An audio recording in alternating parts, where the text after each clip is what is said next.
Praise the lord. దేవుని నామానికి మహిమ కలుగును గాక. ప్రియమైన ఈ వీడియో చూస్తున్నటువంటి దేవుని బిడ్డలైన మీకందరికీ ప్రభు పేరట క్రిస్మస్ శుభాకాంక్షలు తెలియజేస్తూ ఈరోజు ఒక చిన్న మాట మీ మధ్యలో పెట్టాలని ఆలోచన కలిగి ఉన్నాను. అదేమిటంటే క్రిస్మస్ అనగా క్రైస్ట్, మాస్ అనే రెండు పదాల కలయిక.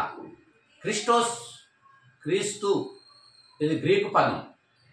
మాస్ అంటే ఆరాధన లేదా పూజ, లాటిన్ పదం.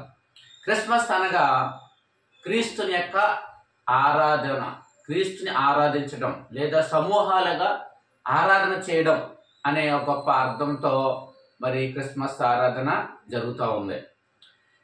యేసు జన్మించెను చరిత్ర, యేసు నా హృదయంలో జన్మించెను అనేది రక్షణ అనేది మనం గుర్తించాలి. సంవత్సరానికి 12 నెలలు, వాటిలో ఒక నెల క్రీస్తు జన్మదినం గురించి చెప్పాలి. 11 నెలలు క్రీస్తు రెండవ రాకడ గురించి చెప్పాలి. అనగా డిసెంబర్లో యేసుక్రీస్తు వచ్చాడు అనుకుని మిగతా 11 నెలలు యేసుక్రీస్తు ఈ లోకానికి రాబోతున్నాడు, సిద్ధపడండి, క్రీస్తు వస్తున్నాడు, సిద్ధపడండి అని మనం ఇతరులకు ప్రకటించేవారుగా మనం ఉండాలి. యేసుక్రీస్తు యొక్క జీవిత చరిత్రను 4 సువార్తికులు అద్భుతకరంగా రాశారు బైబిల్ గ్రంథంలో. వాటినే సువార్త గ్రంథాలు అంటారు, సువార్తలు. అందులో 4 రకాలుగా యేసు ప్రభుని చిత్రీకరిస్తూ రాశారు.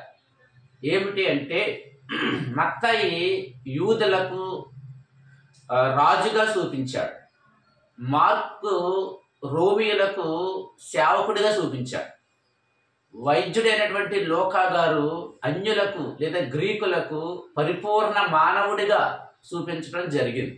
యోహాను గారు యావత్ ప్రపంచానికే దైవ కుమారుడిగా యేసు ప్రభుని పరిచయం చేసినట్లుగా మనం చూస్తూ ఉంటాం.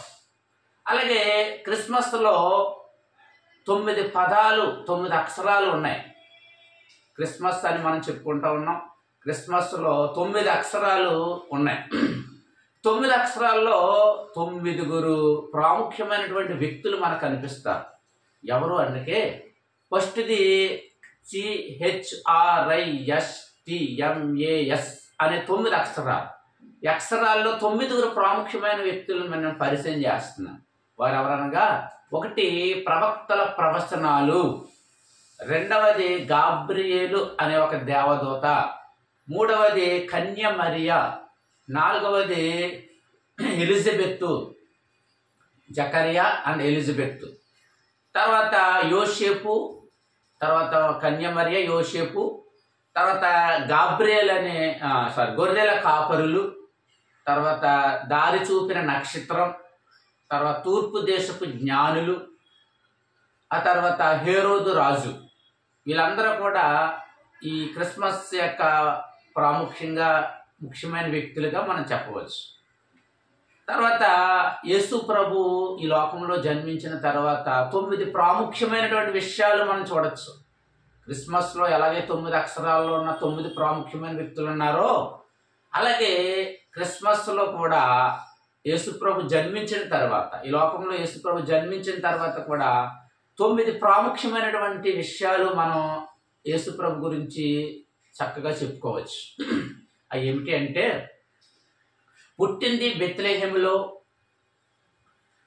పెరిగింది నజరేతులో, ప్రార్థించింది గెత్సేమనే తోటలో, బోధించింది సముద్రపు నది ఒడ్డున, నడిచింది కాలినడకన, సువార్తకు తిరిగింది యెరూషలేము, యూదయ సమరయ గలిలయ ప్రాంతాల్లో శిష్యులు అక్కడ యేసు ప్రభుని కలుసుకోవడం, శిష్యులుగా చేయబడటం, అక్కడి నుంచి ప్రపంచమంతా కూడా సువార్తను ప్రకటించడం అనేది జరుగుతుంది. 7వది సిలువను పట్టుకుని నడిచింది యెరూషలేము వీధుల్లో.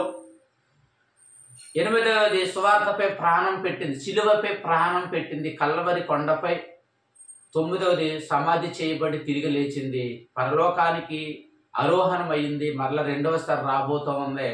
యెరూషలేము పట్టణంలో జరిగినటువంటి సంఘటనలు. మనము ఆయన రాకడ కొరకు ఎదురు చూస్తున్నాము. వాక్యముతో అనేకులను సిద్ధపరుద్దాం.